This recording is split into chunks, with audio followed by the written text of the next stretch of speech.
There are many different types of osu players in this community. Let's see how many you resonate with. Real quickly, make sure you subscribe. We're getting closer to 10k. Thanks. The new player. These players are new to the game and usually play in a multi-lobby with their friends minutes after being told to download this game. Or maybe you found the game from YouTube and decided to give it a go after seeing someone play a nice map or hitting a sick clip. Usually they'll play once, find it difficult, and never log in again. Or they'll have so much fun that they'll come back to play every day, creating a never-ending cycle of addiction. The different playstyle player. So we have normal players that use a keyboard and mouse, or keyboard and tablet combo. But some players like to take control and play the game their own way, like Tap X players, a sub-variation of using their tablet inputs and keyboard inputs at the same time. Same with Mouse X, except you use a mouse to click instead of a tablet. But then there are those who go completely against the norm. Here we have someone playing with potatoes, or someone playing with a trackball.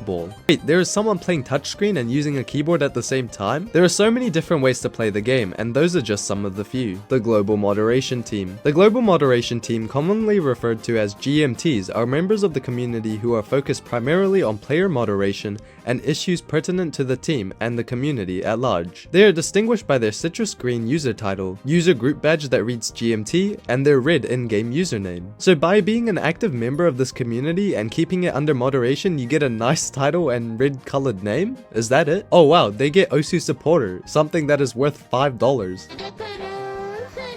I like how the benefits section is 3 lines long. To be fair, I never see a GMT doing anything anyways, so that seems like the perfect amount of payment. But it's not their fault that the combined amount of IQ in an Osu game chat you can count on 2 hands. Anyways, most of these guys just loosely moderate Osu's chats, forums, mapping issues, but for such a prestigious title you'll barely ever notice them. The Enjoy Game player, or casual players. These guys are not addicted to the game. They actually hop on to play their favorite songs or maps, or going to play multi whenever their friends tell them to hop on. Usually they follow the famous player Raruchi's mindset of enjoying the game. At the end of the day, they realize it's just a game, and that it's nothing worth obsessing over. But the same can't be said for the PP farmer. These guys are the complete opposite of the Enjoy Game players. All these guys do is obsess over numbers and rank, something completely pointless unless your sole goal is becoming a top player. These guys take the game way too seriously. Every second, every hour, every single map is spent farming and gaining precious performance points. These guys are so obsessed they will usually break their equipment over it or belittle others for their achievements, usually filled with a bigger ego as their rank is bigger than yours, meaning they're supposedly better. The Mapper. These guys are the backbone of the game. Simply without mappers, how would you click the circles? Like there literally wouldn't be any game. Most of the time, these guys become mappers because they've had enough of playing the game, or they just suck, so they create maps instead. But these guys, like most of the other players, come in a lot of different types. The people that want to become a mapper, open up the editor and give up immediately after placing 2 circles down. There are the chill mappers that genuinely have fun and passion making maps.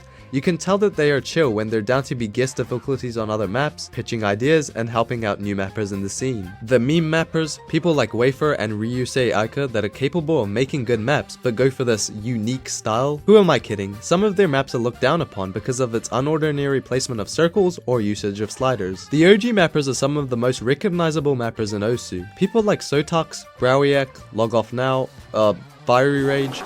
These are widely accepted mappers that are more known compared to the newer ones, as they have cultivated a community throughout their entire Osu journey. The other game mode players. Believe it or not, there are other game modes besides Osu Standard, you know? Wow, that's crazy to hear. But in all seriousness, the other game modes get neglected a lot, as most people only think about circles when they hear Osu. But there are Mania players, the piano game mode that is probably the second most recognized game mode in Osu, mainly because it's a vertical scrolling rhythm game, and there are a million of those, so you have most likely heard of it before. There are the Taiko players, Taiko being the fun drum game mode with this cute mascot. Some people use an actual drum, and some people use keyboards. This has to be the 3rd most popular game mode, as Taiko is widely recognized within the rhythm game genre. And finally Catch. Osu Catch is Osu's special game mode, where you catch fruits with this little guy. But the people that play this game are actually different. I mean, what is this?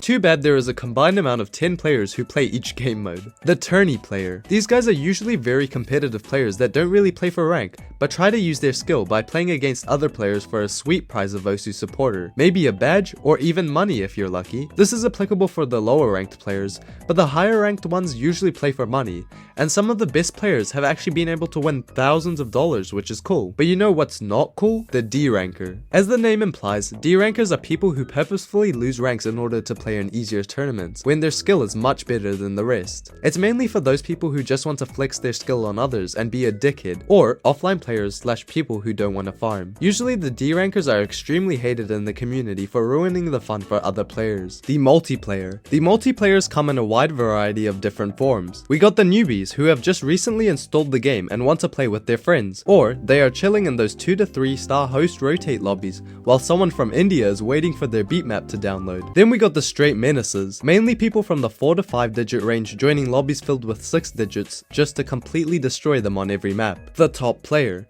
As the name implies, these are the best of the best. Usually people classify top players as top 100, but it could range anywhere from there to top 500 or whatever you think a top player is. Top players can be categorized into many sections. Most of them are usually chill, nonchalant people that are just good at the game. There are people who actually go outside and are humble, respectful, and overall great people that keep to themselves. Then there are the people who are at the top and have a massive ego. It really depends. The quit W player are the quitters. People who either give up within the first 5 minutes of playing, bro, I swear to God, this game can suck my or realizing their genetics are bad after playing for 1000 hours and still hard stuck 6 digit. I'm a quitter, and quitters are little bitches, so don't quit unless you truly hate the game. The addicted player. Usually these players have vouched to quit the game after it's been taking too much time off of their hands, only to come back and continue playing. I can't lie, that's me. These guys don't want to play the game, but they feel the need to keep playing. Almost like someone is forcing them to play. The low AC player. These guys treat the game as whack-a-mole, completely disregarding the accuracy side of the game. Whether it's because their offset is completely messed up, or they are playing something that is way too hard for them, it's a really bad habit that some people struggle to get out of. The E-dater. E-daters are in every game, so it's no surprise that Osu would also have some of those. The difference is, Osu players don't really communicate through voice, because there are no voice chat features in the game, instead opting to message through DMs. Usually these relationships are pretty stable. I don't think I've seen a messy breakup in the Osu community. Maybe because it's fucking e-dating? I mean, sometimes it can work out, but usually e-dating doesn't get messy unless you're this guy.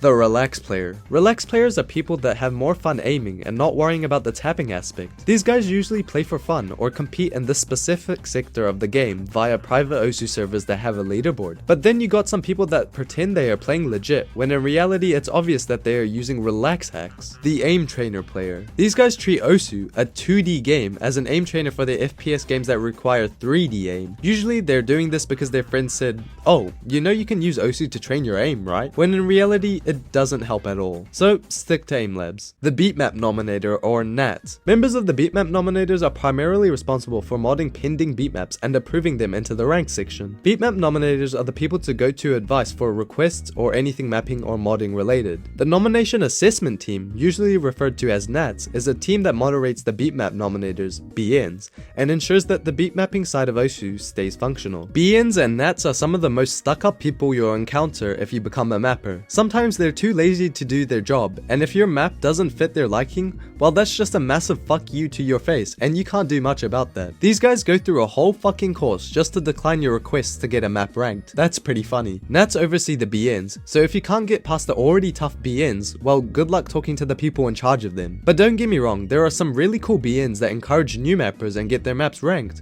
but they tend to lose their jobs because being likable is not part of a BN's job. If you build connections with the BNs, you could easily get your beat map ranked. I know for sure that there are some mappers that abuse connections and have the same 1 or 2 BNs that nominate their maps every single time. The music artist. These are featured artists on the platform or people that create music and it has been turned into an Osu map. There are plenty of cases when featured artists have played the game. Take Panda Eyes for example, the guy who made High Score, a famous song. The offline player. Usually the offline players play offline because they don't care about rank or they want to make their profile progression look insane. Either or, there is no other reason unless you're cheating, of course. the mobile or tablet player. Now we all know that the most used platform to play Osu is PC. However, with the implementation of Osu Laser, people can play on their phone or iPad, so maybe you have tried that out, or that's your main way of playing. Not only that, but you can play Osu Droid as well, a completely separate client from Osu, and it's just mobile Osu. So what type of Osu player are you? Make sure to subscribe, like, and if you enjoyed this video, why not watch another?